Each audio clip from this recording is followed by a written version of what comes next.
Welcome to monochemistry. Today we're going to determine the oxidation numbers of the elements in a particle or a substance. In this case, we're going to write the oxidation numbers for both carbon and oxygen. But what is an oxidation number? An oxidation number, as defined by the textbook, is a number assigned to an element in chemical combination that represents the number of electrons lost or gained by an atom of that element in the compound. It's not the same as a charge, but it holds the place of a charge in substances that are considered covalent. Okay, so if it's an ionic substance, the oxidation number is exactly the same as the charge. But if it's a covalent substance, then we look at them a little bit differently, and sometimes the numbers aren't the same as what we might expect. And this is a case where that would be true. Now, let's look at this particular problem and see what we have to do.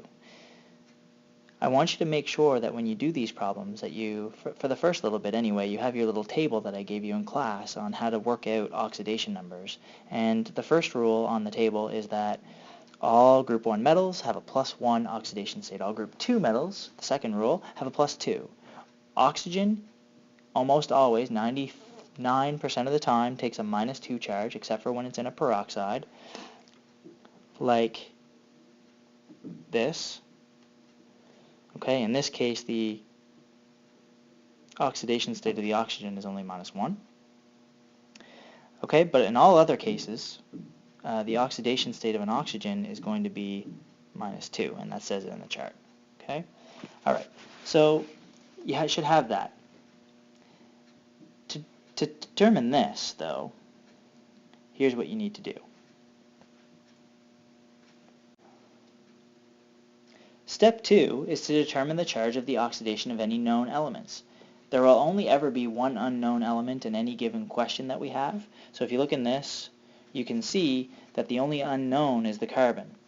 Carbon is not on the chart that I gave you. Oxygen is. Oxygen always has a -2. So we'll go ahead and put that in. That's step 2. Determine the charge of the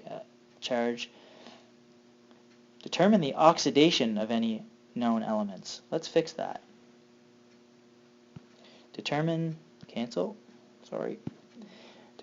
the oxidation number. There we go.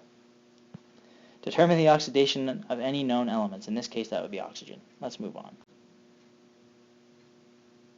So what we have here, step 3, is to solve for the oxidation state of the unknown element. The unknown element in this case just so happens to be carbon. We know that oxygen is -2 and that 3 of them will give us a -6. So carbon, therefore, has to be a +4 because the total charge of the compound is -2. Okay, so -6 would be the oxygen's total charge, +4, because there's only one carbon, would be the total for the oxygen, the oxidation state of the oxygen. Now, what do you do to finish off? To finish off, what you would do is you would write the oxidation numbers above the compound. Now, how do you tell an oxidation number apart from a charge? An oxidation number is always written with the charge first, +4, -2. Those are the oxidation states of both carbon and oxygen in this particular case.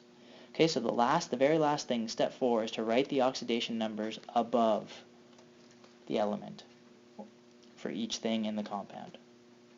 Okay, so write the oxidation numbers for each element of the compound above the element.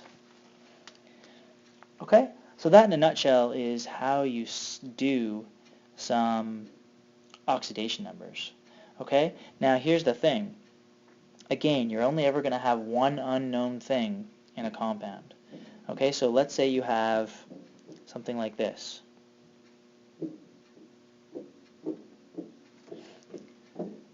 Okay, the oxidation numbers for these, for oxygen, are going to be, again, -2, because they always are, and hydrogen is +1, because they pretty much always are.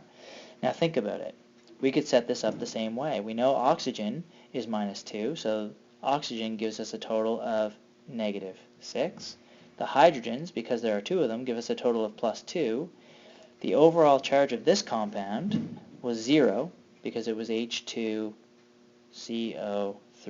right? There's no charge there.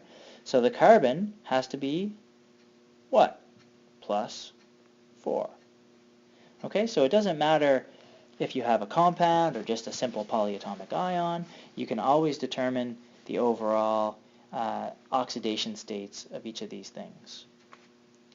Okay, bring your questions to class, and we're gonna work on this for a little bit. So if there's anything I can do to help you, just let me know.